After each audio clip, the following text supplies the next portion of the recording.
నమస్తే, welcome to Abhinav Bharat. YCP నుంచి మరో కీలక నేత రాజీనామా చేశారు. బీసీ సంఘం నాయకుడు, వైసీపీ తరపున రాజ్యసభకు ఎంపికైన ఆర్ కృష్ణయ్య తన పదవికి రాజీనామా చేశారు. 4 ఏళ్ల పదవీ కాలం మిగిలి ఉండగానే ఆయన రాజీనామా చేయడం ఆశ్చర్యంతో పాటు అనేక సందేహాలకు ఆజ్యం పోస్తుంది. ఇంతలోనే ఆయన రాజీనామాను ఆమోదిస్తున్నట్టు రాజ్యసభ చైర్మన్ జగదీప్ ధన్కడ్ తెలిపారు.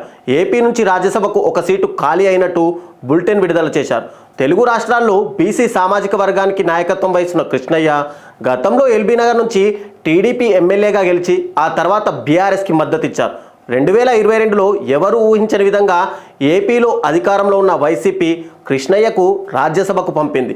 బీసీ ఉద్యమాన్ని మరింత బలోపేతం చేసేందుకే రాజీనామా చేశానంటున్న ఆర్ కృష్ణయ్య రాజ్యసభ ఎంపీ పదవితో పాటు వైఎస్ఆర్సీపీ పార్టీ సభ్యత్వానికి కూడా రాజీనామా చేస్తున్నట్టు ప్రకటించారు. అయితే ఈ సందర్భంలో బీసీల కోసం కృష్ణయ్య కొత్త పార్టీ పెట్టాలంటూ పలువురు సీనియర్ పొలిటీషియన్లు ఆయన్ను కోరుతున్నారని కూడా సమాచారం. మరోపక్క ఆర్ కృష్ణయ్యను మోడీ ప్రభుత్వం జాతీయ బీసీ కమిషన్ చైర్మన్గా నియమించే అవకాశం ఉందంటూ బీజేపీ వర్గాల్లో విస్తృతంగా ప్రచారము జరుగుతోంది.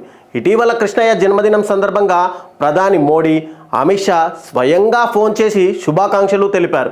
జాతీయ బీసీ కమిషన్ చైర్మన్గా ఆయన్ను నియమిస్తారనడానికి ఇదొక సంకేతమని బీజేపీ వర్గాలు అంటున్నాయి. ఇదే సమయంలో ఆసక్తికరమైన మరో పరిణామము చోటు చేసుకుంది. మాజీ ఎంపీ ఆర్ కృష్ణయ్యతో కాంగ్రెస్ ఎంపీ మల్లు రవి భేటీ అయ్యారు. కృష్ణయ్య నివాసానికి వెళ్ళి మరీ కలిశారు. ఆయనను కాంగ్రెస్ పార్టీలోకి ఆహ్వానించేందుకు మల్లు రవి వెళ్ళినట్టు వార్తలు వస్తున్నాయి. తెలంగాణలోని బీసీ రిజర్వేషన్లు పెంచుతామని కాంగ్రెస్ పార్టీ హామీ ఇచ్చిందని, అధికారంలోకి వచ్చి 9 నెలలు అయినా ఇప్పటికే ఆ విషయం పట్టించుకోలేదని కృష్ణయ్య అడిగినట్టు సమాచారం. బీసీ రిజర్వేషన్లకు మద్దతిచ్చే పార్టీతో కలుస్తామని కృష్ణయ్య స్పష్టంగా చెబుతున్నారు. 100 బీసీ కుల సంఘాలతో చర్చించి ఈ నిర్ణయం తీసుకున్నానని, బీసీ ఉద్యమాన్ని బలోపేతం చేసేందుకే పదవికి వైసీపీ పార్టీ రాజీనామా చేశానని కృష్ణయ్య స్పష్టం చేస్తున్నారు. కానీ ఆయన ఖచ్చితంగా ఏదో ఒక జాతీయ పార్టీలో చేరుతారనే ప్రచారం జోరుగా సాగుతోంది.